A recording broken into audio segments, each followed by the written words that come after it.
can feel it even before the date begins. That quiet panic. Not always loud, but unmistakable. A knot in the stomach. A question you can't quite silence. What if I'm not really enough? Not just not interesting enough or attractive enough, but something deeper. A fear that if someone truly saw you, fully, they might pull away.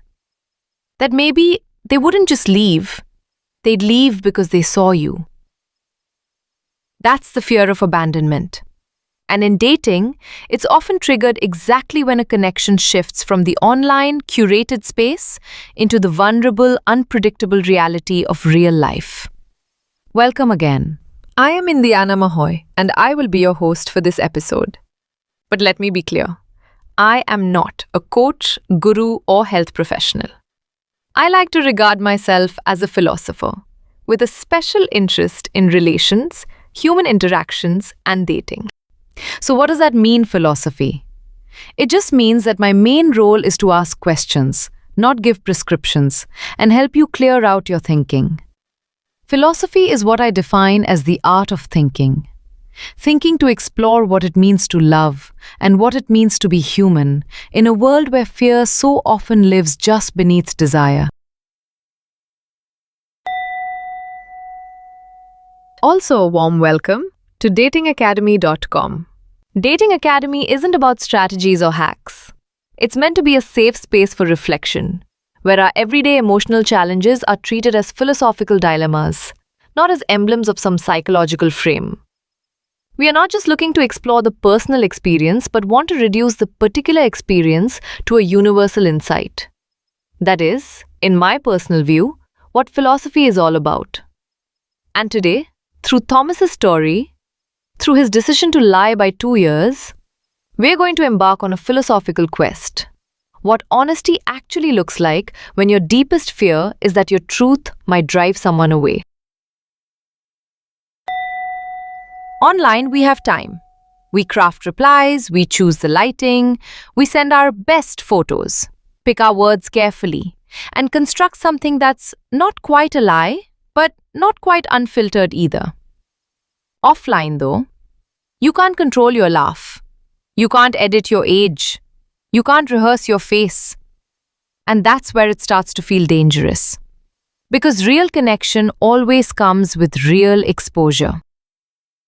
Today's story begins with someone we'll call Thomas. He's 31, but his dating profile says 29. He tells himself it's not a big deal. 2 years, who cares? But when the messages with Lisa grow deeper, when their texts stretch late into the night, and she suggests they meet, he panics.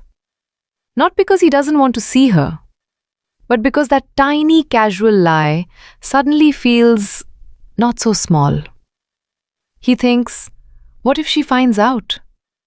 Not just about his age, but about the way he polished, tweaked, shaped himself into someone more ideal, less real. What if she doesn't just reject him, but rejects the dishonesty? This is what we're asking today. Where is the line between socially acceptable self-presentation and hiding? Where do you cross over, not because you're deceitful, but because you're scared? And what does fear of abandonment really do to the way we show up in love? Now let's frame this issue ethically. Is changing your age online really different from using your best lighting? From putting your most flattering photo first? Is it a lie? Or is it just playing the game? Now, philosophically, this is tricky. There's no one final answer, no perfect moral law. But we can still ask clearly. And to do that, we need to understand 2 things.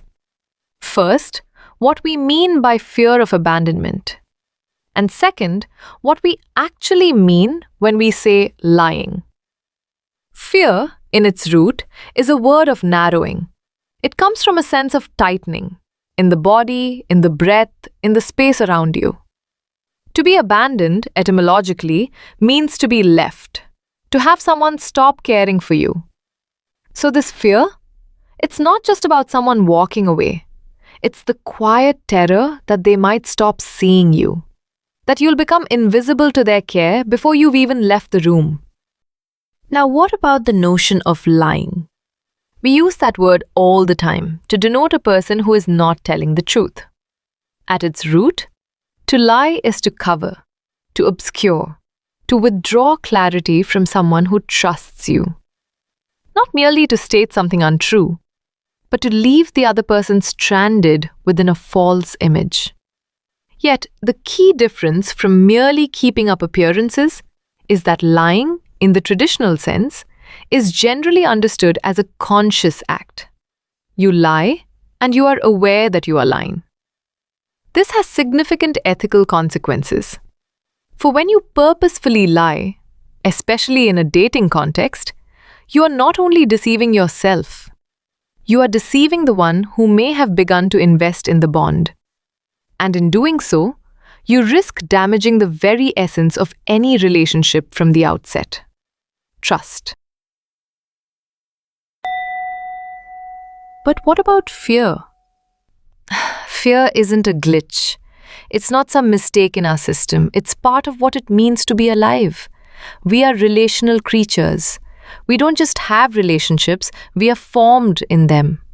Our sense of self is constantly in dialogue with how others see us, which means to be truly free, autonomous, is always in tension with the need to be truly seen. When fear of abandonment enters, it often awakens something old. Not just the present risk, but the memory of being unseen, unmet, or left behind. Sometimes, a slow reply feels like the return of a childhood wound.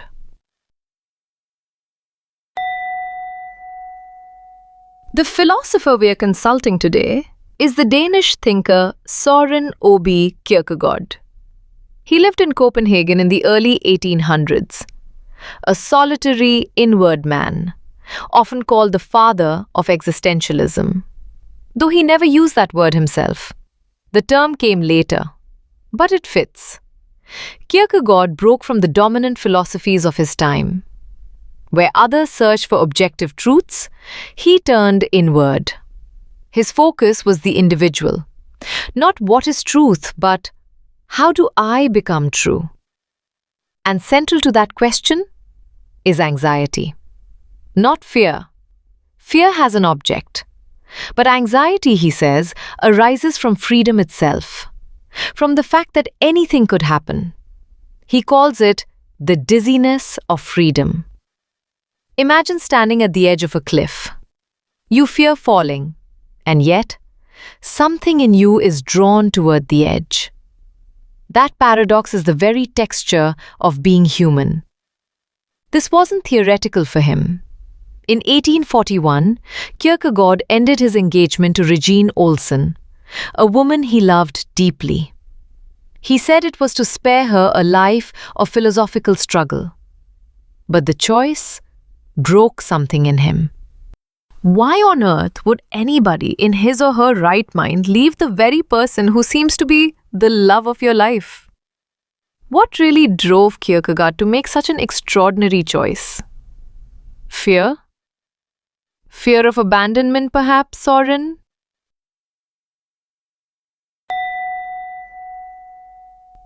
He never stopped loving her, and he never married someone else. Her presence echoes in his writing, in every line about love, loss, and irreversible decisions. So when he writes about anxiety, it isn't distant, it's intimate. 3 years after the breakup, he publishes The Concept of Anxiety under a pseudonym. He draws a clear line. Fear is of something. Anxiety is the unsettling presence of possibility. And here is the paradox. Anxiety both repels and attracts. You stand at the cliff, terrified, but also strangely drawn. Now, bring this to dating and relationships. The fear of abandonment, in Kierkegaard's sense, is not just about someone leaving. It is anxiety about the structure of intimacy itself. There are no guarantees. You can be the best version of yourself you have ever been and still be abandoned. That's not just fear. That's the dizziness of freedom.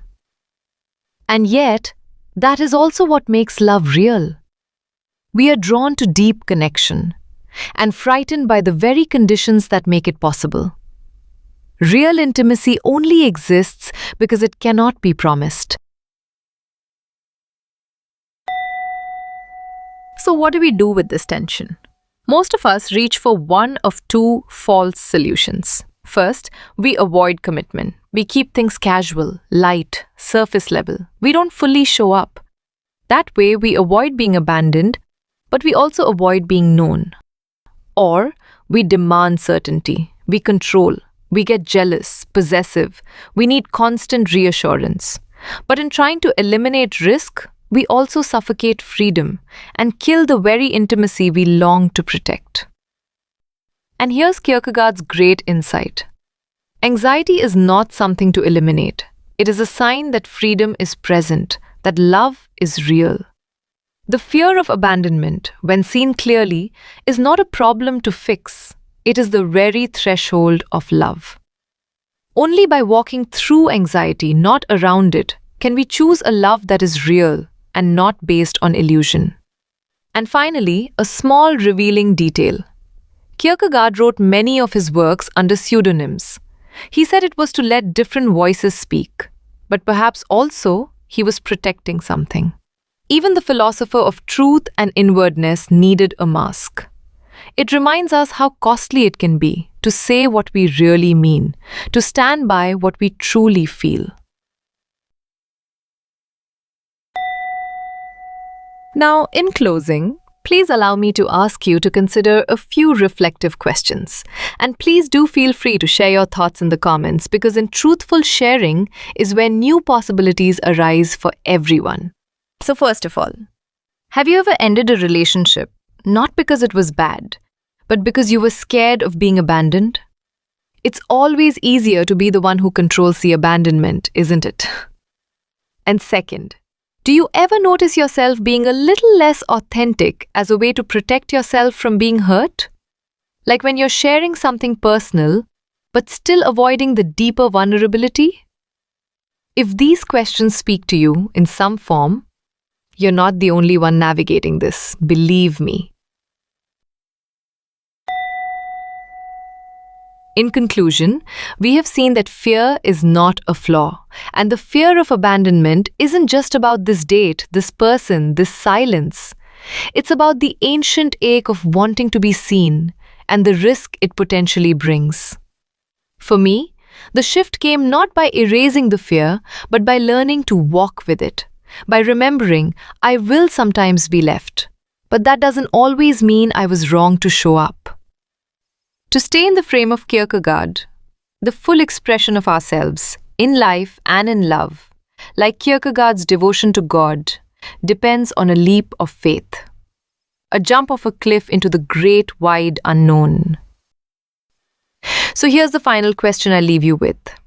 If fear of abandonment is so universal, do relationships break on what's said or on what has been left unsaid? If you feel like sharing, I'd love to hear your story in the comments. You're not alone. Leave a like if the podcast has been of any value to you. We sincerely appreciate your acknowledgement. And don't forget to subscribe to the channel if you want to be the first to know when we release new content. And until next time, keep asking, keep sharing.